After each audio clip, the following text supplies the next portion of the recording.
चल अगर आप यहाँ पर ध्यान दीजिएगा तो एक आपके पास बेसिकली हिंज है और उसके साथ एक बेसिकली तो रॉड आपके पास तो लटका हुआ है ऑफ मास m और लेंथ l है, राइट।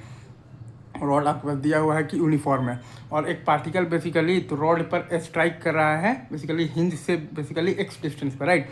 एक पार्टिकल बेसिकली तो रॉड पर स्ट्राइक कर रहा है बेसिकली हिंज से x डिस्टेंस पर, राइट।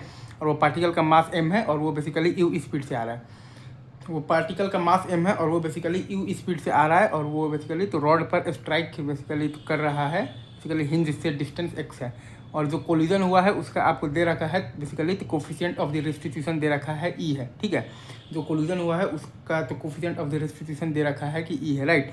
तो हम लोग basically final speed of the particle मान लिए हैं v आफ्टर कोलिजन, राइट। हम लोग basically final speed of the particle मान लिए हैं v आफ्टर कोलिजन और रॉड का फाइनल एंगुलर स्पीड मान लिए हैं बेसिकली ओमेगा मतलब कि आफ्टर कोलिजन।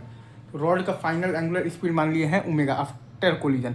तो आप अगर बेसिकली पार्टिकल और रॉड को एक सिस्टम मानिएगा ना तो हिंज फोर्स ही खाली एक मतलब कि एक्सटर्नल फोर्स है और हिंज फोर्स का टॉर्क अगर आप देखिएगा तो हिंज के अबाउट जीरो है। मतलब कि आप पार्टिकल और रॉड के सिस्टम पर बेसिकली हिंज के अबाउट एंगुलर मोमेंटम कंजर्वेशन लगा सकते हैं। मतलब कि आप पार्टिकल और रॉड के सिस्टम पर बेसिकली हिंज के अबाउट एंगुलर मोमेंटम कंजर्वेशन लगा सकते हैं। तो वही काम हमने किया है। तो एम यू एक्स बराबर आया है हमारे पास m into V into X और प्लस आया है M L square by 3 into omega.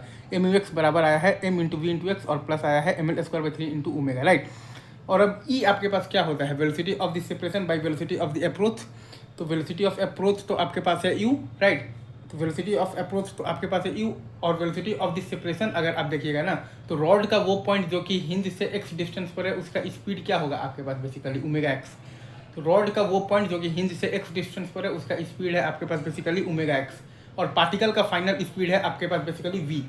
Particle का फाइनल स्पीड है आपके पास बेसिकली तो v है, राइट। तो आपके पास बेसिकली तो वेलोसिटी ऑफ द सेपरेशन क्या आ गया है ओमेगा x माइनस v। आपके पास बेसिकली तो वेलोसिटी ऑफ द सेपरेशन क्या आ गया है ओमेगा x माइनस v। आपके पास बेसिकली तो वेलोसिटी ऑफ द सेपरेशन क्या आ गया है ओमेगा x माइनस v। तो e बराबर आ गया है आपके पास ओमेगा x माइनस v और बाई u। e बराबर आ गया है बेसिकली आपके पास ओमेगा x माइनस v और बाई u। तो दो इक्वेशन है और दो वेरिएबल है तो ओमेगा और v निकाल लीजिए, ठीक है।